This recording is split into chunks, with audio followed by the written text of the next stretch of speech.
Dicen que el cielo jamás aparta la mirada, pero casi siempre elige enfocar su atención en esos rincones helados y oscuros que el mundo decide ignorar por completo, en esas espaldas vencidas por el peso de los años, en las manos teñidas de mugre de quienes recogen lo que nosotros simplemente desechamos. A veces pensamos que el silencio absoluto de los que sufren significa que han sido abandonados a su propia suerte, pero la verdad opera de una forma radicalmente distinta. Lo que la sociedad etiqueta como un fracaso definitivo, como un estorbo o una vida que ya no tiene ningún valor, el cielo lo utiliza como el escenario perfecto y exacto para intervenir. El protagonista de esta historia era un espectro para su ciudad, alguien a quien miles de personas cruzaban cada madrugada sin mirarlo jamás a los ojos. Lo que estás a punto de escuchar no es un relato para hacerte sentir un optimismo pasajero y vacío. Es una prueba clínica y cruda de cómo el amor divino irrumpe exactamente cuando la lógica humana dicta tu final y te demuestra cómo valora profundamente aquello que otros desprecian. Te pido que te quedes hasta el último segundo de este relato. Lo que vas a escuchar no es un video más que pasas de largo en internet. Es un mensaje que fue puesto frente a ti hoy, en este preciso instante, porque lo necesitabas con urgencia. Suscríbete a este canal ahora mismo. Te prometo que cada testimonio que publicamos aquí llega con un propósito vital. Y por favor, ve a la sección de comentarios. Dinos desde qué país nos estás escuchando y cuéntanos si alguna vez sentiste que Dios valoró tu esfuerzo cuando sentías que para el resto del mundo eras completamente invisible. Eran las 3:30 de la madrugada en Medellín y la neblina espesa de la montaña bajaba por las calles empinadas de la comuna como una manta de hielo que cortaba la respiración. A esa hora, el aire olía a asfalto mojado, a basura fermentada en las esquinas y a humo de escape de los primeros autobuses que encendían sus motores. Santiago tenía 62 años, pero el arrastre permanente de su pierna izquierda, secuela de una fractura mal curada en un hospital público, y el hundimiento de sus hombros contaban la historia de un cuerpo que había sido gastado sin ninguna misericordia. Su vida entera transcurría atada a una enorme carreta de madera cuyas ruedas de valeros metálicos chirriaban contra el pavimento, un armatoste pesadísimo donde apilaba montañas de cartón mojado, botellas de vidrio y chatarra oxidada. Si alguien se hubiera detenido un segundo a mirar de cerca las manos de Santiago, habría podido leer la brutalidad exacta de su existencia. Eran manos gruesas, con la piel endurecida y cuarteada como la corteza de un árbol viejo, surcadas por cicatrices de vidrios rotos y manchadas permanentemente de un tono negruzco por la tinta de los periódicos viejos y la mugre de la calle que ningún jabón lograba arrancar. En el bolsillo interior de su chaqueta rompevientos desteñida, justo contra su pecho, Santiago guardaba su único tesoro en esta tierra, una pequeña cajita de lata abollada. Adentro, envuelta en un trozo de tela, había una diminuta cruz de madera despintada y una fotografía escolar con los bordes amarillentos de su difunta hija, fallecida hacía más de 10 inviernos. La rutina de su dolor era un metrónomo exacto y cruel. Empujar la carreta cuesta arriba por calles que parecían paredes. Sentir el pinchazo agudo como una aguja al rojo vivo en la base de la columna lumbar. Tragar saliva reseca para ignorar el ardor en las rodillas. Levantar una caja de cartón empapada y tirarla a la pila. Seguir caminando. En su cabeza, una cifra matemática se repetía como una tortura constante. 180.000 pesos colombianos. Ese era el número exacto, la deuda irrenunciable que tenía por el alquiler del minúsculo cuarto de ladrillo sin repellar donde dormía. El dueño de la pensión, un hombre que no conocía la palabra empatía, le había dado un ultimátum definitivo la tarde anterior. Si ese viernes a las 5 de la tarde no entregaba el dinero completo, le confiscarían sus pocas pertenencias y cambiarían el candado de la puerta. Santiago no hablaba de su terror con los demás recicladores.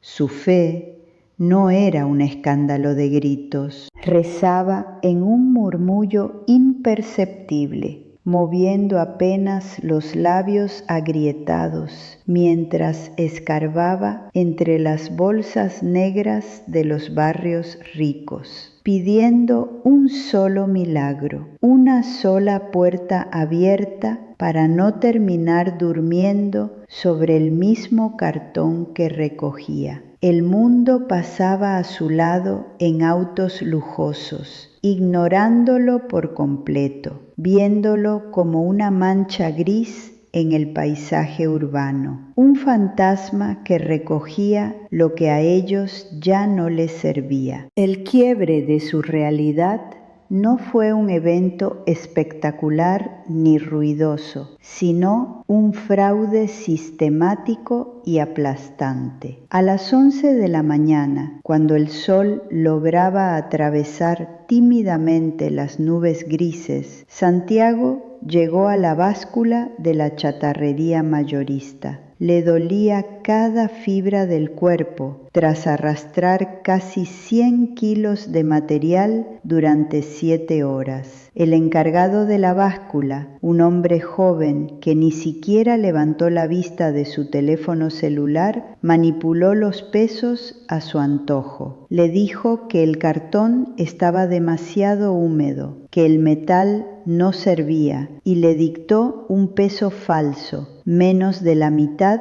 de lo que realmente llevaba. Santiago intentó protestar con su voz ronca, pero el hombre le tiró los billetes por la ventanilla y le ordenó que se apartara. 38.000 pesos. Santiago parpadeó, confundido, sintiendo que el aire se le escapaba de los pulmones. 38.000 pesos por una semana de destrozarse los cartílagos. La deuda era de 180.000. El abismo más negro y profundo se abrió de golpe bajo las suelas de sus botas agujereadas.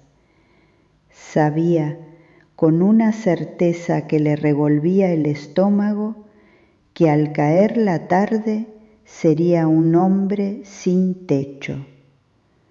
Guardó el dinero en su bolsillo y comenzó a arrastrar su carreta vacía hacia el centro, aturdido. Al cruzar por el viaducto oscuro del tren metropolitano, donde el ruido del tráfico era ensordecedor y el olor a orina impregnaba las paredes de concreto, su vista captó un bulto extraño apoyado contra un pilar húmedo. No era un indigente habitual. Era una muchacha muy joven, quizá de unos 17 años, con una maleta de lona destrozada a su lado. Estaba sentada en el suelo helado, temblando con unas convulsiones violentas. En sus brazos, envuelto en una cobija delgada y sucia, apretaba a un bebé de meses que lloraba con un sonido agudo y rasposo, el sonido inconfundible de unos bronquios completamente inflamados. La muchacha tenía la mirada inyectada de pánico, la mirada de un animal acorralado que sabe que su cría no pasará de esa noche. Santiago frenó en seco su pesada carreta. Sus rodillas gastadas le dieron un tirón de dolor. En su puño derecho apretaba sus 38.000 pesos. La lógica más primaria, el instinto de conservación más básico y cruel, le gritaba en el cerebro que él mismo estaba a horas de la miseria absoluta. El mundo lo estaba aplastando, el sistema lo acababa de robar descaradamente. ¿Por qué habría él de detenerse a cargar con el problema de una desconocida en medio de la calle? Pero Santiago soltó la tensión de sus billetes, se acercó y se arrodilló sobre el pavimento sucio.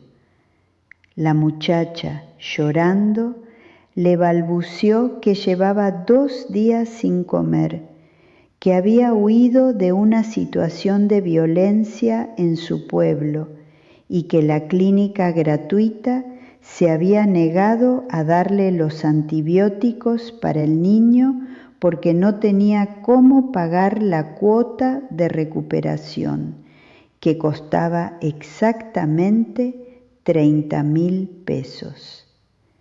Santiago no lo dudó un solo segundo. Ayudó a la joven a levantarse. Cruzaron la avenida hasta una farmacia y pagó los 30.000 pesos por el antibiótico pediátrico. Con los 8.000 restantes le compró 2 empanadas calientes y una botella de agua. Le entregó la medicina y la comida en las manos temblorosas de la joven. Se quedó exactamente con 0 pesos en los bolsillos.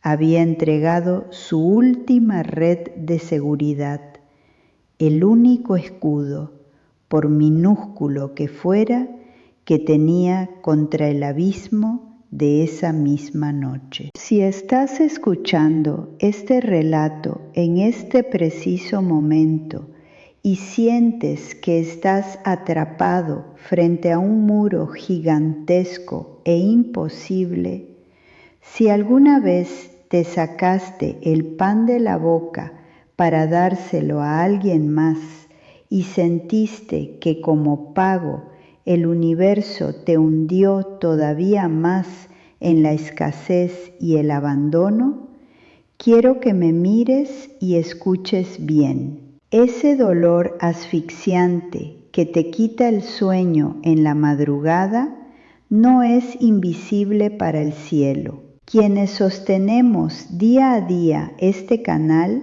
entendemos perfectamente ese nivel de desesperación. Conocemos ese momento exacto donde las fuerzas físicas se agotan y las matemáticas de la vida te dicen que ya lo perdiste todo y que nadie valora lo que haces.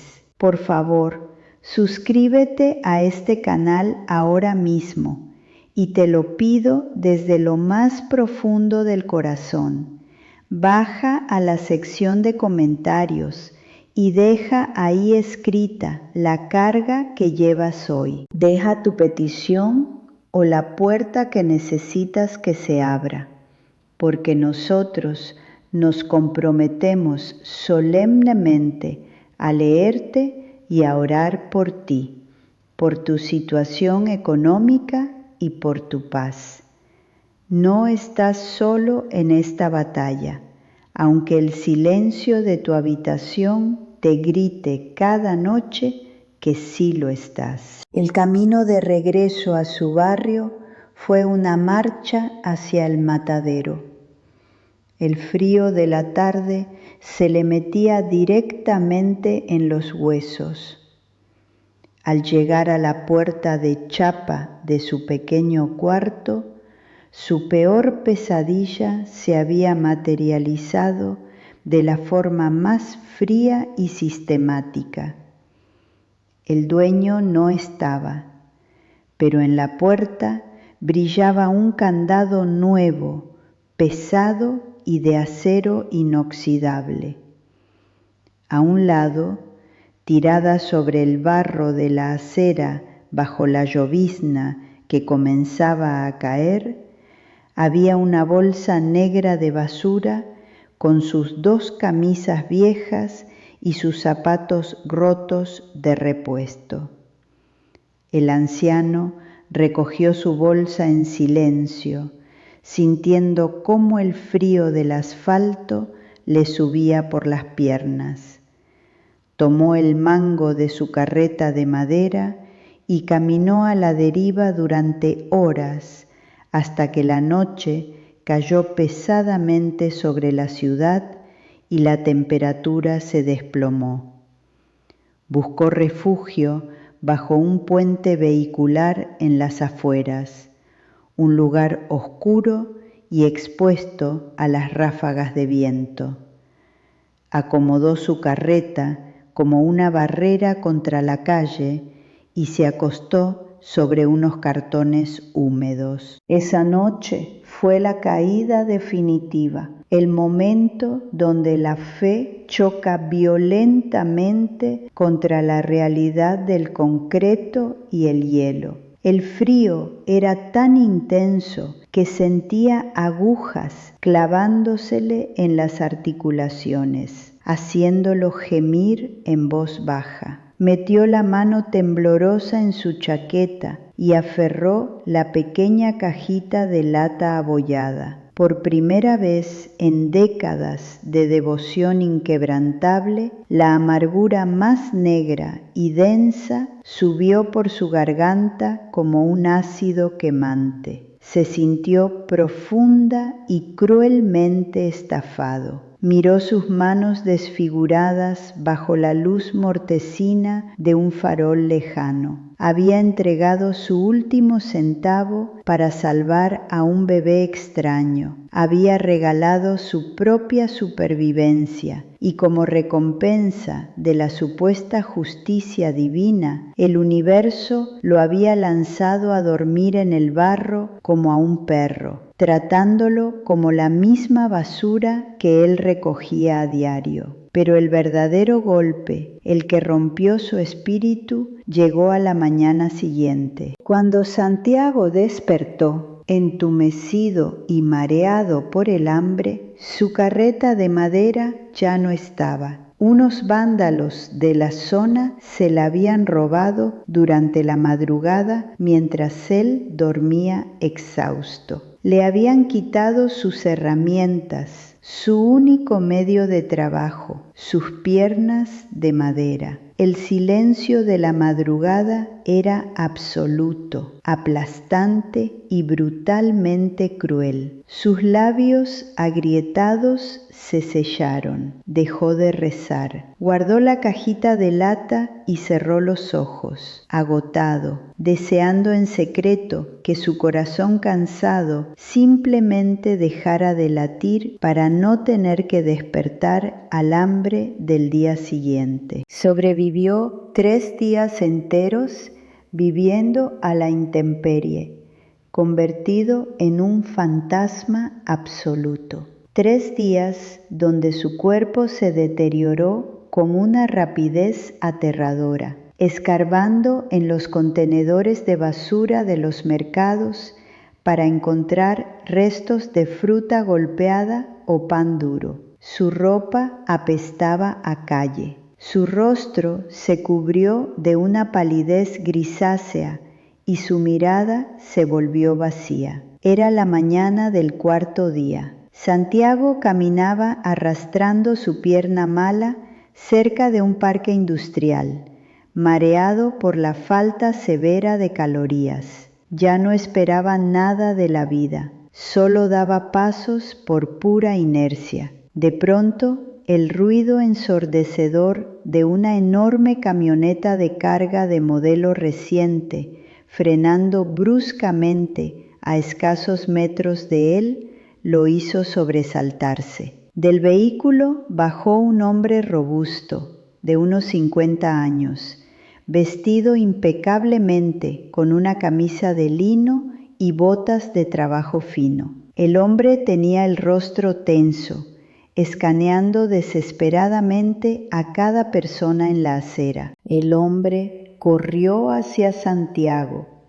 El anciano retrocedió por instinto, levantando sus manos callosas y manchadas en un gesto torpe de protección, esperando un insulto o que lo corrieran del lugar de un grito. Pero el hombre no levantó la voz. Se detuvo en seco a medio metro, respirando agitado. Miró la chaqueta rompevientos desteñida, miró su pierna arrastrada y luego, con extrema lentitud, clavó su mirada en las manos inconfundibles de Santiago. Esas manos marcadas por cicatrices de vidrio y tinta imborrable. Al verlas, el hombre grande y fuerte cayó de rodillas ahí mismo, sobre el pavimento sucio, y comenzó a llorar abiertamente frente al anciano indigente. Con la voz estrangulada, le explicó a Santiago que llevaba 3 días recorriendo la ciudad entera, deteniendo la logística de su propia empresa para buscar a un anciano reciclador con cojera y manos manchadas. La muchacha del puente no era una indigente más, era la sobrina menor de este hombre, dueño de la planta recicladora y procesadora de papel más grande de la región. La joven había huido de una tragedia familiar, incomunicada, y la infección bacteriana del bebé estaba a horas de provocarle una septicemia mortal. Si Santiago no hubiera pagado ese antibiótico con sus últimos billetes, si no le hubiera dado esa comida, el niño no habría sobrevivido la noche y ella no habría tenido las fuerzas para llegar al refugio donde finalmente contactó a su tío. El empresario no sacó un fajo de billetes para darle una propina humillante a Santiago. Se puso de pie, lo tomó por los hombros sucios y lo subió a la cabina climatizada de su camioneta. El milagro de esa mañana no fue recuperar una vieja carreta de madera. El empresario llevó a Santiago directamente a las instalaciones de su corporativo. Le entregó allí mismo un juego de llaves de bronce. Lo contrató como supervisor general de recepción de materiales de la planta, un puesto de absoluta confianza que no requería esfuerzo físico desgastante, sino el ojo experto y la honestidad radical de un hombre que prefirió perder su techo antes que dejar morir a un niño.